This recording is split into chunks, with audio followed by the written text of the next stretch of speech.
Bismillahirrahmanirrahim. Assalamualaikum warahmatullahi wabarakatuh.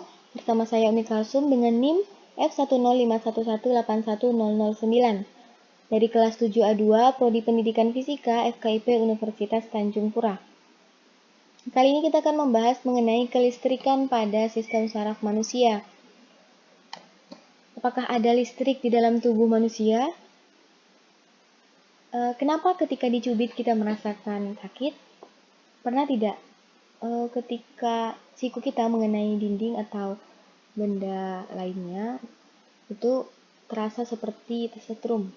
Kenapa sih ya? Kenapa bisa kita merasakan sakit itu? Dan ternyata rasa sakit tersebut muncul karena kulit kita menerima rangsangan berupa cubitan tadi dan berupa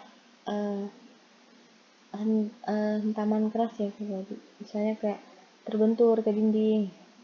Itu adalah rangsangan. Tubuh kita itu ternyata dapat menunjukkan adanya gejala kelistrikan, khususnya pada saraf yang disebabkan adanya impuls atau sinyal pada sel saraf.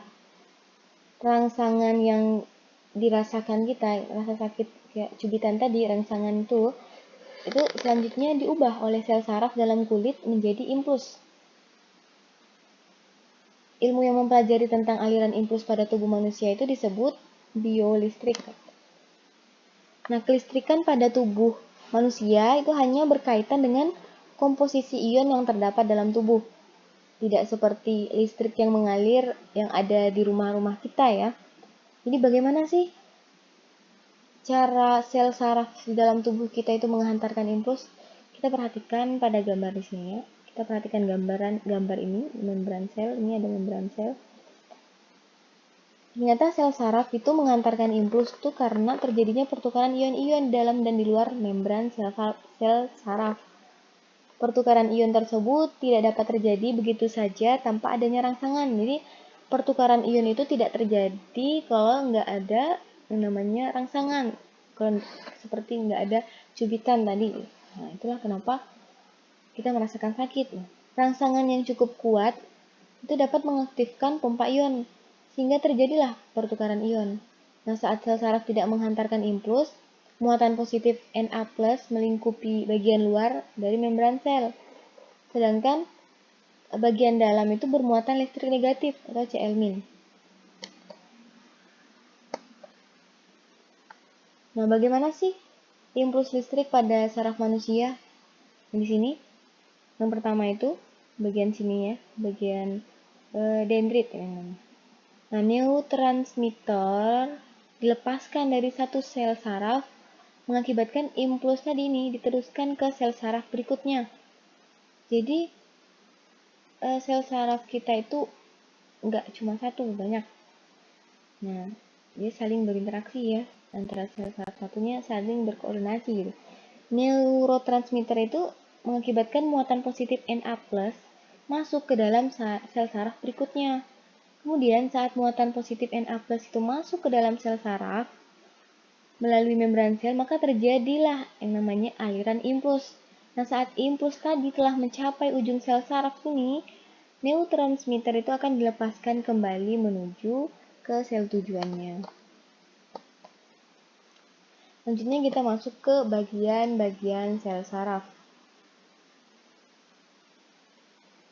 Struktur dasar dari yang namanya sistem saraf itu disebut neuron atau sel saraf.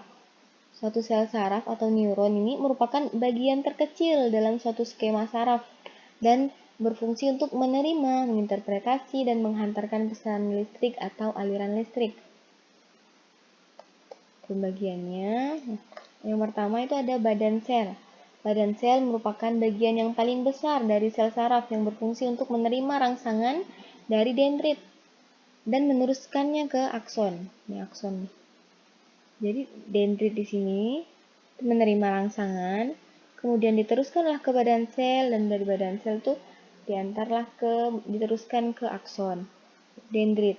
Bagian kedua ada dendrit. Dendrit berfungsi menerima dan mengantarkan rangsangan ke badan sel. Dendrit ini adalah serabut sel saraf pendek dan bercabang-cabang.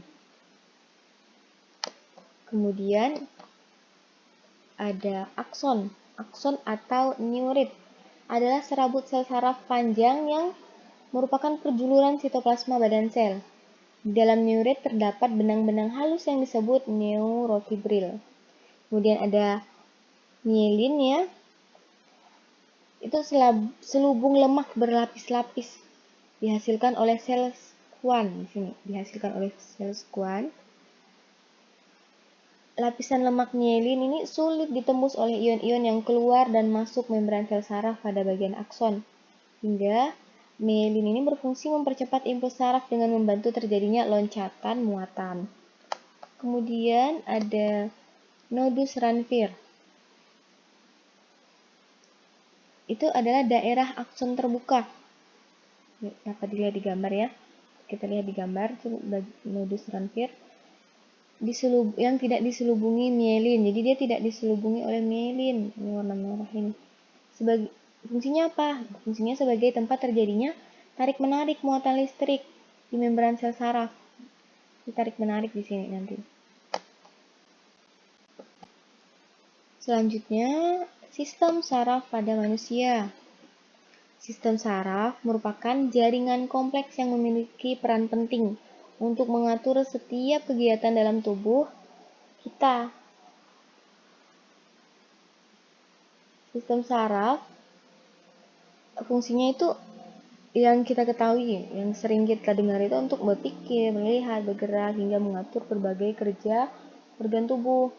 Sistem saraf ini tersusun dari komponen-komponen sel saraf atau neuron. Sistem saraf bersama-sama dengan sistem hormon berfungsi memelihara tubuh kita. Pada umumnya, sistem saraf itu berfungsi untuk mengatur, misalnya kontraksi otot, perubahan alat-alat tubuh bagian dalam yang berlangsung dengan cepat, dengan kecepatan sekresi beberapa kelenjar endokrin.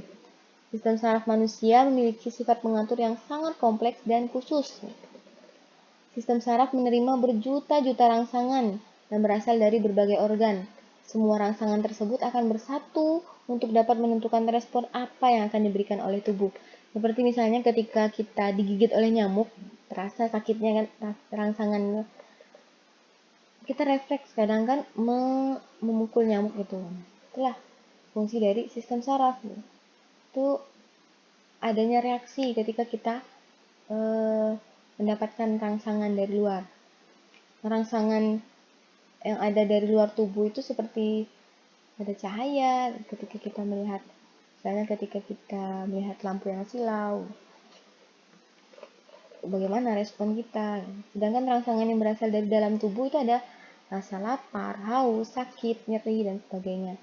Nah, untuk reaksi terhadap rangsangan tersebut, tubuh kita itu memerlukan 3 komponen. Ada reseptor sebagai penerima rangsangan, sistem saraf sebagai penerima, pengolah, dan penerus hasil olahan rangsangan ke efektor. Dan efektor sebagai sel atau organ yang digunakan untuk bereaksi terhadap rangsangan. Jadi, untuk kita bereaksi terhadap rangsangan itu ada yang namanya efektor. Nah, sistem saraf ini ada sistem saraf pusat dan ada sistem saraf otonom. Sistem saraf pusat di sini mengendalikan seluruh pengaturan dan pengolahan rangsangan, mulai dari mengatur pikiran, gerakan, emosi, pernapasan, denyut jantung, pelepasan berbagai hormon, suhu tubuh, hingga koordinasi seluruh sel saraf untuk melakukan fungsi pengaturan di dalam tubuh. Sistem saraf pusat ini ada otak dan ada sumsum tulang belakang. Seperti yang kita ketahui, otak adalah merupakan alat tubuh yang sangat penting dan sebagai pusat dari pengatur dari segala kegiatan manusia. Nah, ketika kita mendapat rangsangan, sinyal listrik itu akan diterima oleh sel saraf tadi dan diteruskan ke otak. Hingga itulah, otak inilah yang akan mengirim perintah, mengirim apa sih yang harus kita lakukan ketika menerima rangsangan ini. Kemudian ada sumsum tulang belakang. Di dalam sumsum tulang belakang ini terdapat saraf sensorik, saraf motorik, dan saraf penghubung. Nah, fungsinya apa? Fungsinya adalah sebagai penghantar impuls dari otak dan ke otak, serta sebagai pusat pengatur yang namanya gerak refleks. Masuk ke sistem saraf otonom. Pasti sistem saraf otonom. Nah, sistem saraf otonom ini adalah sistem saraf tidak sadar yang berfungsi mengendalikan gerak organ visceral yang bekerja secara tidak sadar. Sistem saraf ini mengatur organ dalam tubuh, misalnya jantung, usus, dan kelenjar-kelenjar. Pengontrolan ini dilakukan secara tidak sadar.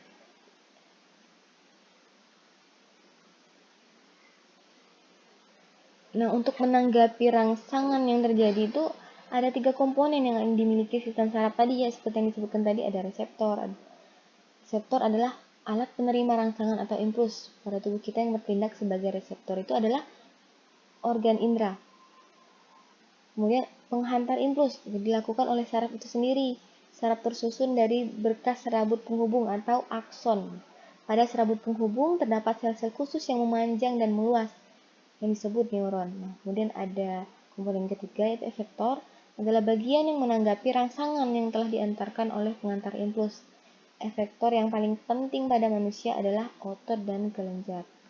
Nah, pada sistem saraf otonom ini terdiri dari 2 macam saraf, yaitu saraf simpatik dan saraf parasimpatik.